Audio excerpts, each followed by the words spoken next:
기다리다 지쳤어요. 땡. 야, 이거 비싼 꿀이다. 아따 달다. 비싼 꿀이다. 자연산이요. 이 산엔 개미도 많고. 딴 새끼들 어딨어? A Dirty Carnival didn't just smash into theaters, it shot straight to the top of South Korea's box office, holding the crown for nearly 20 years. Fans call it the godfather of the Korean Gangster trilogy and praise it as the only film that truly nails the essence of gang life. And that essence? It's not all sharp suits and snapping fingers to change the world. Real gangsters are street rats loitering in alleyways, scraping by without connections or resources, and bowing their heads to the people upstairs. Our anti-hero, Byung-doo, is the boss of a handful of low-level punks, juggling 3 different faces every day, switching between family man, businessman, and underling. To his boss, he's the go-to guy for all the dirty work, but no matter how perfectly he delivers, the payoff is pitiful. When his family can't even cover the rent, he dares to ask for a little extra only to get slapped across the face. Even so, when he returns to the gang organization, he has to play the role of big brother, selling them dreams in the hope that one day they will all make a fortune. By the time he comes home, he's drained to the bone. But home isn't exactly peaceful. An ailing mother with heart trouble, a hot-headed younger brother always picking fights, and a clueless little sister. As the family's only pillar, Byung-doo is the one his brother looks up to. Unfortunately, the news that comes back is always the same: he's in trouble again. One day,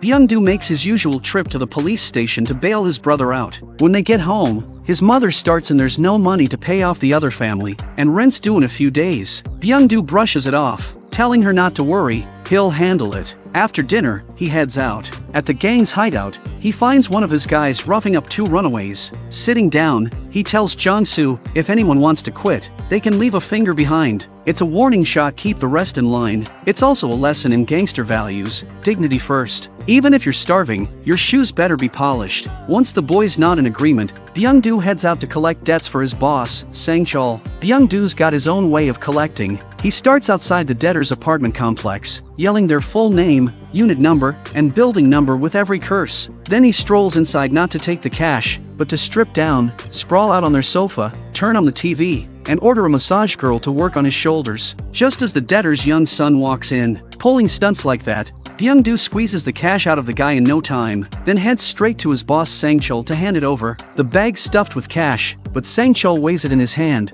peels off just 3 bundles, and calls it Byung-doo's hard work fee. He told him his sister was getting married soon, and the family was in urgent need of money. Seeing it was just that little, Byung-doo, for the first time, mustered the courage to ask Sang-chul for more. Byung-doo said, "Because my family can't even pay next month's rent." The answer?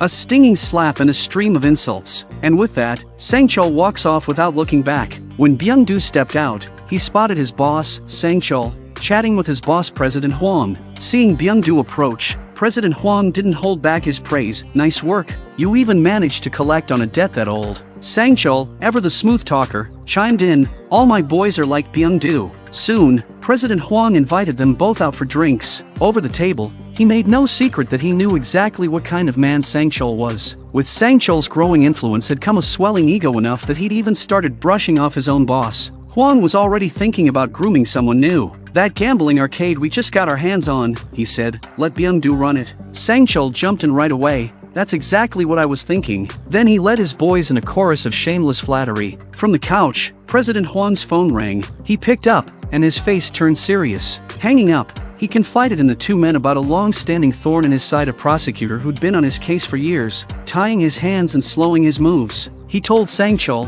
"Take him out, and I'll make sure you rise without obstacles." But Sang-chul didn't have the guts to kill a prosecutor. "If we get caught, we're both dead," he said. The matter died on the spot. For Byung-doo, who'd been sidelined and overlooked for years, that conversation planted a seed. The very next day, the arcade opened for business. Well-wishers poured in, lining up to congratulate Byung-doo. Then a familiar voice called out. Turning, Byung-doo saw his old middle school friend, Min-ho. The 2 met, greeted each other, exchanged a few words, then headed straight to a coffee shop. It turned out Min-ho was now a film director, currently preparing to shoot a gangster movie. But since he couldn't find a good storyline or get in touch with real gang members, his script kept getting rejected by the police, because filming also required police participation and some inside info, so he came to Byung-doo for help. Byung-doo then asked Min-ho if there was any news about their childhood classmate Hyun-joo, because Hyunju had always been Byung-doo's first love, and he had stayed single all these years because of her. Hearing this, Minho said he'd seen her at their last class reunion. Just as they were talking,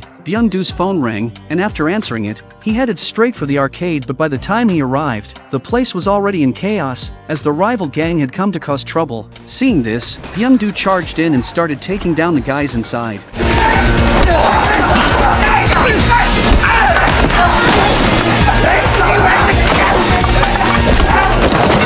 All of this was witnessed by Minho, who had followed along, and he was shocked to realize that Byung-doo was exactly the kind of gangster he'd been dreaming of finding for his movie. So he took out his phone and began filming the real fight. With Byung-doo joining in, the brawl quickly reached its end, and the enemy jumped into a van and fled. By the time Sang-chul rushed over, it was already too late. The entire arcade was wrecked, every machine smashed, and Sang-chul was so furious he almost lost it on the spot. Because the profit from this place was a big source of his income, so he immediately ordered Byung-doo and his crew to challenge the enemy to a decisive fight. Following orders, Byung-doo gathered his men, but on the way they walked right into an ambush. Cars surrounded them from all sides, and the attackers smashed their windows before storming in and beating them up. Luckily, Byung-doo seized the moment to break free from the car and start fighting back outside.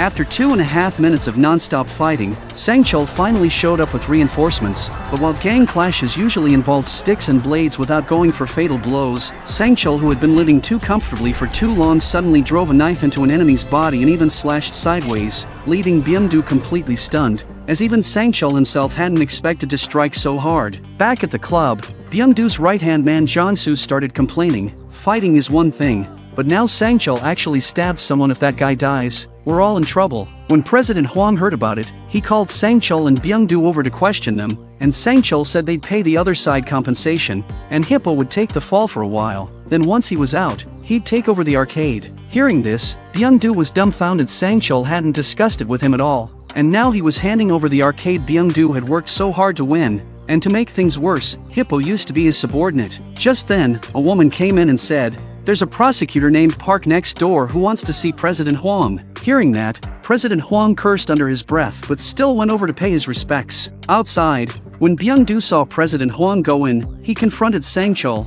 "Why didn't you give me a heads up about giving the arcade to Hippo?" But Sang-chul replied, "I'll make it up to you someday when I get the chance." Hearing this, Byung-doo dropped to his knees, begging him not to do it. But Sang-chul showed no mercy. Soon, President Huang came back out with Prosecutor Park, helping him slowly to the car, and Prosecutor Park spotted the battered Byung-doo and asked Sang-chul, "Is he one of yours?" As soon as Sang-chul said yes, President Huang called Byung-doo over, grabbed his ear, and scolded him, saying guys like him were parasites, and that he had too many parasites under his command. After Prosecutor Park left, Byung-doo drove President Huang home, and just as he was about to get out, President Huang said, "Sang-chul sure has grown powerful now." At that moment, Byung-doo clearly felt President Huang's discontent, and after dropping him off, he sat alone thinking for a while before heading back to Huang's building, asking if he could get Prosecutor Park's business card. President Huang immediately understood what Byung-doo was getting at, and once he had the card, Byung-doo called Jeon-soo over to discuss whether they should take a big gamble, saying, "If we miss this chance, who knows how many years we'll have to wait for the next shot at rising to the top." And Jeon-soo didn't let him down. He went with Byung-doo to start tailing Prosecutor Park, and when the man's car stopped at a mountain road traffic light,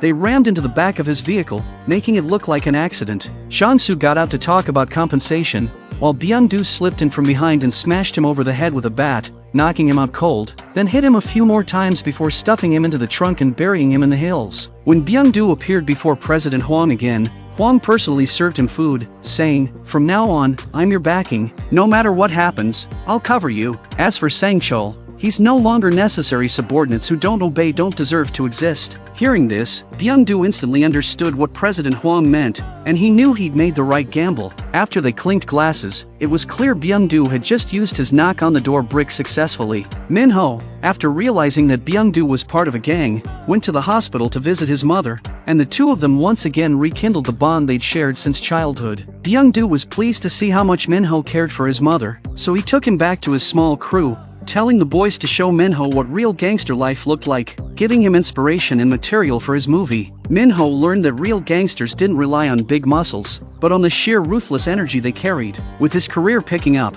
Byung-doo also learned from Min-ho where his childhood first love, Hyunju, worked, so he began visiting her workplace to pursue her. By chance, Hyunju was single, and the two quickly hit it off. But just as they were having a good conversation, Sang-chul called, telling him to come over. Turns out Sang-chul had heard about Byung-doo's private meetings with President Huang, and with Prosecutor Park now missing, he suspected Byung-doo had killed him. The two were both old hands at this game. After a few probing words, Sang-chul was certain Byung-doo was the killer, so he arranged for him to collect debts in a few days, intending to use the job as a setup to get rid of him. Because with President Huang's resources backing Byung-doo now, he was clearly a threat to Sang-chul's position. But Byung-doo wasn't stupid. He went back to Jeonsu and said, "I think Sang-chul already knows I killed Prosecutor Park." Jeonsu replied, "Then we'd better strike first. If he's sending you to collect money, there's no way he's planning something good." Hearing that, Byung-doo seemed to have made up his mind. The next day, during Sang-chul's sister's wedding banquet, Byung-doo looked for his chance. After several rounds of drinks, he gave Jeonsu a glance. Meanwhile, Hippo,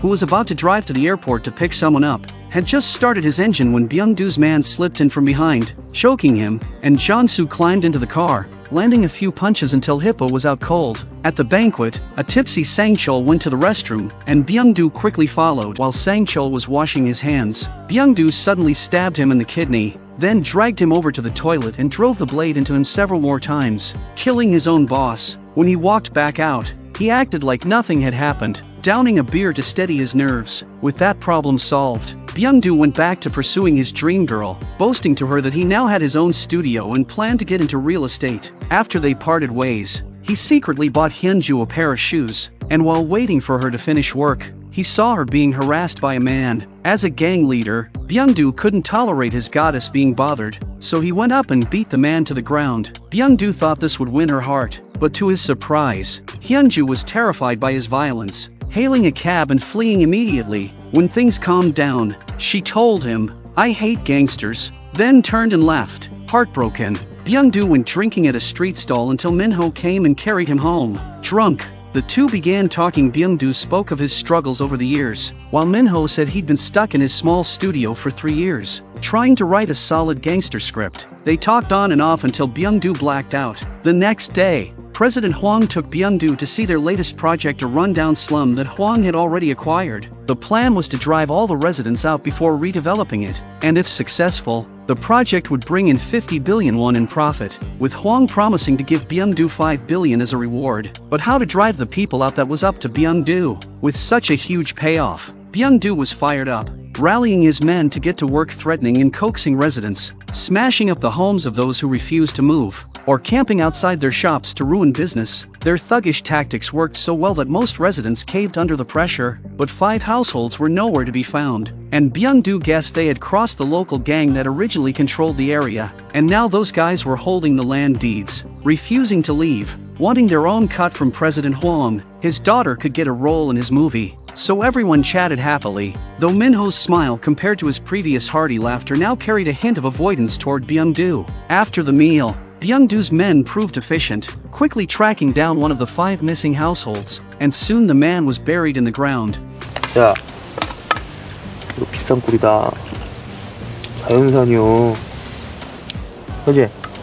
샘플도 많고 이 산엔 개미도 많고 한 며칠 대급방 내놓고 있으면 좋겠지.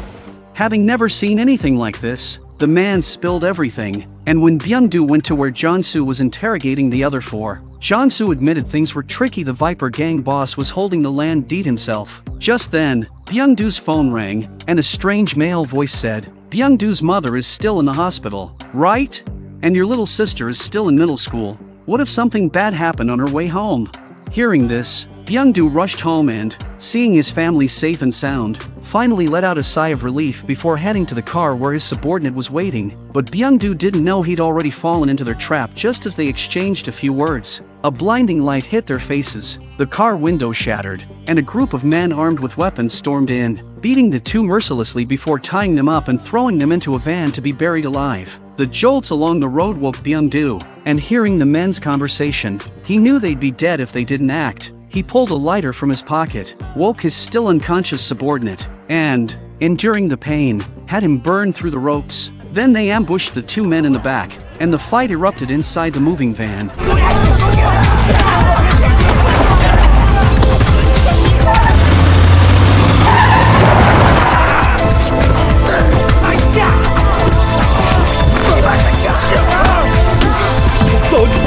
After forcing the Viper gang's location out of them, Byung-doo led his men straight to their private room, wasting no words before unleashing a brutal beating. Once he had the land deed from Viper himself, Byung-doo went to President Huang, who admired Byung-doo's ruthlessness, exactly the kind of man he needed. With his career booming, Byung-doo even acted as action coach for his classmate Min-ho, showing him what real gangster fighting looked like, and even bringing in Jong-soo for a live demonstration. Before leaving, he told Min-ho to make sure the movie captured the true essence of the underworld, and Min-ho smiled in reply, though the smile looked a little stiff. Soon after, Min-ho's movie was released, attracting a crowd of big names. At home, Byung-doo was having dinner with Hyun-joo, unaware that Min-ho hadn't told him the film had already premiered. Then Byung-doo got a call from Jong-soo, telling him to get to the cinema immediately. When Byung-doo and Jong-soo arrived, their faces changed because the plot on screen was identical to when they'd killed the old prosecutor, especially the rear-end collision scene, which left Byung-doo completely stunned. At that moment, Byung-doo remembered that night when, drunk, Min-ho had asked if he'd ever killed anyone, and because of the alcohol and his trust in an old friend, he had poured out everything weighing on his heart, never expecting Min-ho to turn it into a movie. Frightened, Byung-doo rushed to President Huang to explain, insisting he'd never mentioned Huang's name, but Huang warned him, what if Min-ho tells someone else? Byung-doo trusted Min-ho completely, believing he'd never do such a thing, but President Huang insisted Min-ho had to be dealt with, or he'd become a threat that could never be undone. At that moment, Min-ho had become the hottest director in the industry thanks to his hit movie, with media outlets scrambling to cover him. Byung-doo also noticed the evasive look in Min-ho's eyes, proof that he was feeling guilty, so he took Min-ho to an abandoned factory, telling him it was only because of trust that he had shared those things, and demanding to know how he could betray him like this and even turn it into a movie. Min-ho defended himself, saying, I thought it through now that everyone's seen the movie. Anyone could have done those things, so it's harmless. Hearing this, Byung-doo couldn't bring himself to act, only warning Min-ho not to tell anyone. Back at the gang's headquarters, Jong-soo questioned Byung-doo, why didn't you take out Min-ho? Byung-doo claimed he had the situation under control and told Jong-soo not to worry, but Jong-soo disagreed. He had been part of it too, and if things got exposed, he'd be dragged down with him. He told Byung-doo he would handle Min-ho himself, then snapped, why are you protecting that guy? Would you cover for us if we messed up like that? In response, Byung-doo gave Jong-soo a brutal beating. 넌 개새끼 아가리로 확 조사발라 이씨. 너 앞으로 이 얘기 한 번만 더 꺼내면 내가 책임질게 이 씨발놈아.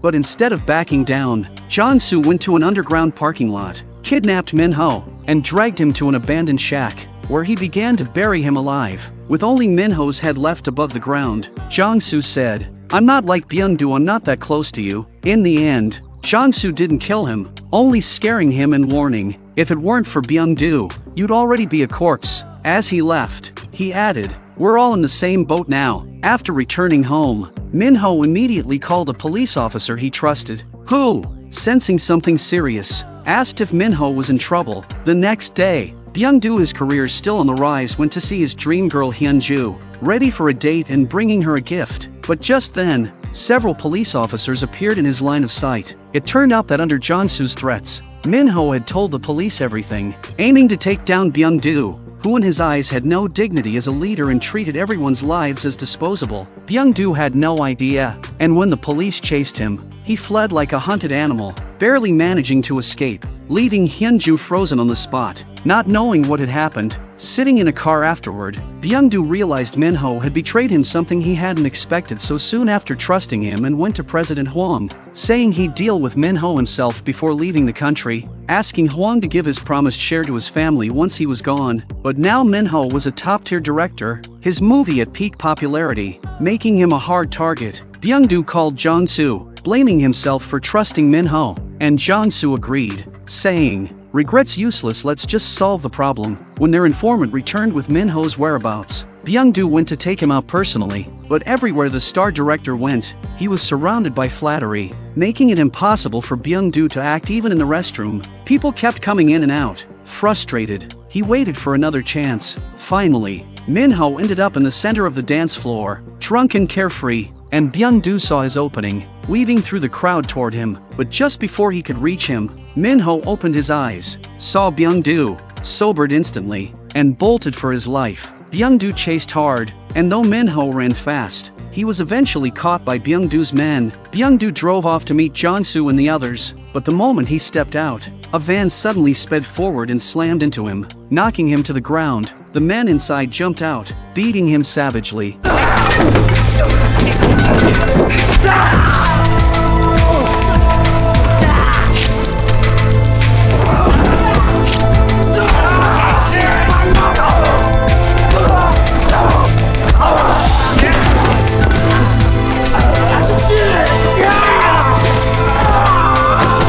In the end, Byung-doo fought his way free from the attackers and was rescued by his men. 이 어떻게 된 거야? 형님, 일이 잘못된 것 같습니다.